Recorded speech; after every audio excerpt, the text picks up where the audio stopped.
Good morning. Well, we in Canada are witnessing two waves. One wave, of course, is what's happening down the border. The presidential elections in USA, where two people are pitted representing two schools of thought, politically incorrectness versus politically correctness, which saw a nice way of expressing itself in the first presidential debate. And the second one is the visit of a handsome couple, the future kings and the queen of Canada. Third in the line of succession, Prince William and his wife, Demure Kate, are visiting Canada once again. This time, of course, they are visiting British Columbia. But as usual, the visit of the sovereign, the future sovereign, to this country is making waves. And that visit does at the same time gives rise to certain questions. The questions being the relevance of monarchy to Canada. Let's not forget that the word sovereign, when we use, is a courtesy title. There is no sovereignty about it.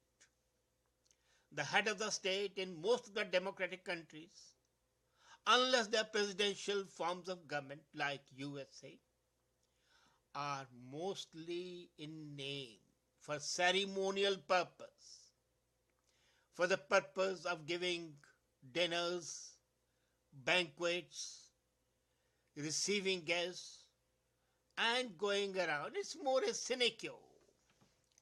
Hardly are the heads of state in parliamentary democracies vested with any power. So,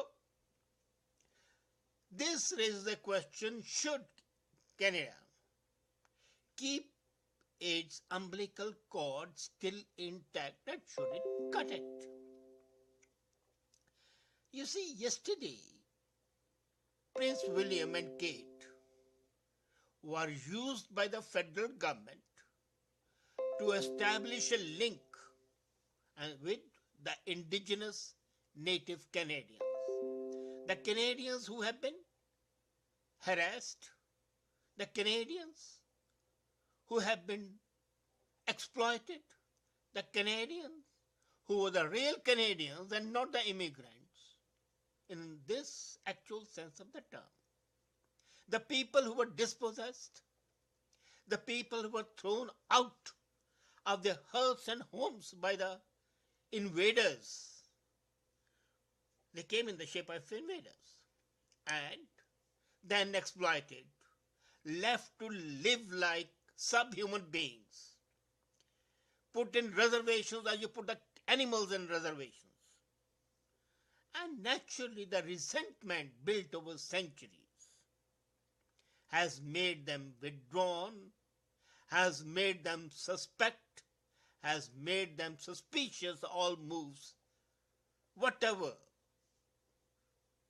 the move may be, because they think that the outsiders who have exploited them over the centuries cannot be trusted any longer. The trust factor is lacking.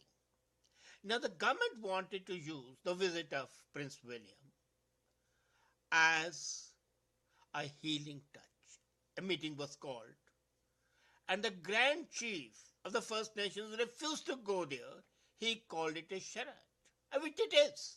Anyway, the chief said that true power is the power of spirit. It should be used to heal. Now, this was a very soft and very becoming tone. But the boycott by the Grand Chief underlies the problem. What can a constitutional head of the government do, especially when he is not on the same 360 days of the year. And he is not only the state chief today, he is not the ceremonial head today, he is the third in line of being the ceremonial head. That being so, why this charade? Why was it done? The government knows, the people know, the First Nations know that William has no power at all to intercede either on their behalf or to commit anything on behalf of the government.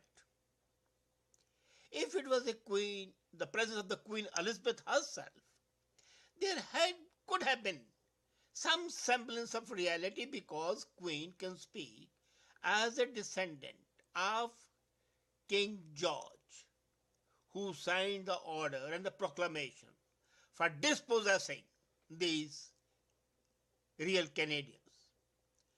But it's not she, it's not her successor, it's third in line who has come.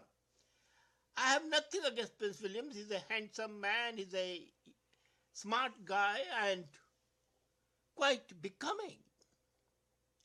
But apart from the photo op, what was the relevance of the meeting? Now the point is the constitutional head, who is not a head at present, but might be head after quarter century, competent to hold meeting or give any assurance. And suppose he gives an assurance. Now this shows the immaturity of Prince William as well. Suppose he gives an assurance and the governments fail to follow through to that assurance. What credibility would have any future visiting royal with these people? They have already been tormented by the broken promises. And another broken promise would only be widening the gap and deepening the pain and agony.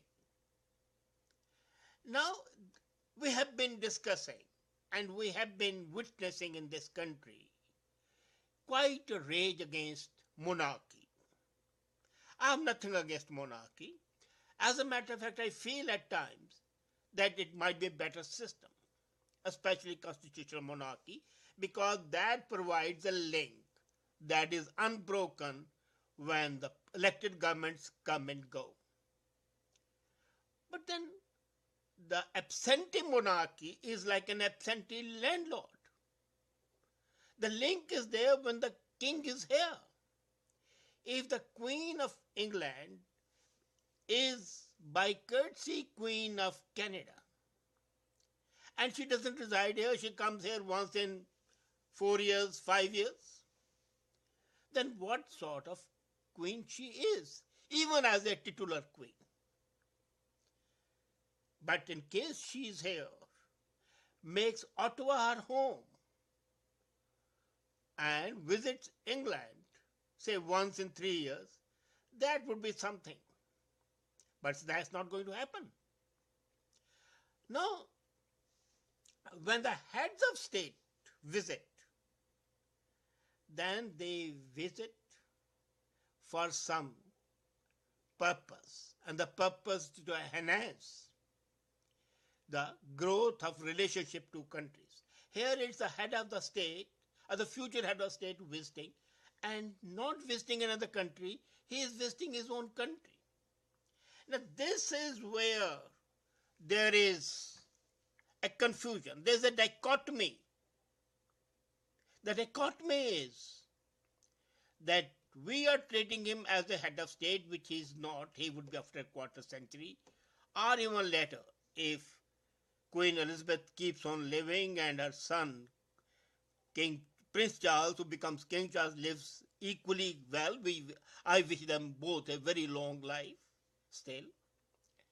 Then maybe after 40 years, Prince William would become King William, and Kate would become Queen Kate. But that's quite something far off. So they were here basically as the progeny of the Queen. Should the progeny be treated as the head of the state? And even if you treat them as head of the state, should they be so lavishly welcome? A country which has got billions of dollars of debt, should it be spending that money? Or should it be putting these people in an uncomfortable position of making some statements, taking some action which has no validity? Would the federal government have done the same thing if Queen was visiting? It would have been ideal to make them visit, but to use them to thaw the relations was neither here nor there. As I said earlier, all in favor of a constitutional monarchy, because then you are saved the headache of electing a head of the state who has no role to play, no visible role to play, except the three rules. The role of being an advisor, or act as a sounding board. But again, as I said, Prince William is neither here nor there. He should have been treated with respect and with all the due regard and with all the protocol as befits his status. But the mundane activities of the real politic should not have been there. It's nice of him to have come, and it's nice of Canadians to welcome him. It's nice to have a break from the humdrum of life and see the royalty interacting with the commoners, interacting with the hoi polloi. But cut away from politics, cut away from day-to-day affairs, and cut away from the deep sores that afflict Canadian society. He should have gone to visit them rather than calling those people. No, there's a difference. You go and visit the reservation and go and talk to them is one thing. That's showing your humility and the courtesy to those people. You sit down and then you call them. He didn't call them, but the government invited them on his behalf to meet them. Now, this was what exactly the Grand Chief called a charade. It was an useless, futile attempt to throw dust in the eyes of the people who have been exploited. My all sympathies are with the Native Canadians. My all sympathies are with the First Nations, simply for the fact that they are the people who are the real owners of the land. They are the people who should be in the place of eminence, and here they have been treated like garbage. Look at the North. They don't have drinking water. Look at the way the children were treated. Look at the way the women have been mistreated, have been abused, and have simply vanished. Canada, which has 20% of the world's water wealth, cannot provide clean drinking water to them. Isn't it a shame? And then you call them to have a meeting with Prince William to show, A, that they are a part of the empire which dispossessed them. Now, this is a painful memory for them. Let's not forget that. When King George III signed a royal proclamation dispossessing them, that reminder through Prince William is a tacit reminder, not a clear one, that here again you are summoned to the august presence of the descendant of a king who was primarily responsible for your present predicament and present condition. This is something which is extremely painful. You see, healing process does not mean that you remind them of the earlier pain. Healing process does not mean that the scars that are not healed are scratched open once again. That way the scars will become cancerous beyond any hope of healing. Why cannot our people, why cannot our leaders have some advice from psychologists, some advice from humanitarians, and the people who understand the working of the human mind? We need to apply salve to the lacerated souls of native Canadians. We don't have to rip their pain wounds open once again to make them feel agonized and reminded of the original crime committed. I say crime, it's not anything else. The government is being insensitive, and this meeting which was called was primarily creating and opening the old wounds. And the boycott of the meeting by the Grand Chief was fully justified. However, the Indians did not lose still, the native Indians, the Canadians, did not still lose their sense of proportion. They did not lose their dignity. They still behaved in an exemplary manner. The Grand Chief did not come, but the Chief came. And Chief said, true power is the power of spirit. Use this power. He advised Prince Williams, and indirectly through Prince Williams, Prime Minister and his team, apply this power of human spirit to result in true reconciliation. Now this human spirit which Indian Chief talks of is what is lacking in our leaders. When the human spirit pervades your thinking process, then you feel a sense of empathy. You don't talk about it, you act. And the action means redress their rights, give them disease-free environment, give them clean drinking water, give them education. Don't oppress them any longer. Treat them as better human beings because they are better. Just saying would not help. If you look at the budget allocation for the development of the native Canadians is a very, very small portion of the real budget. Why?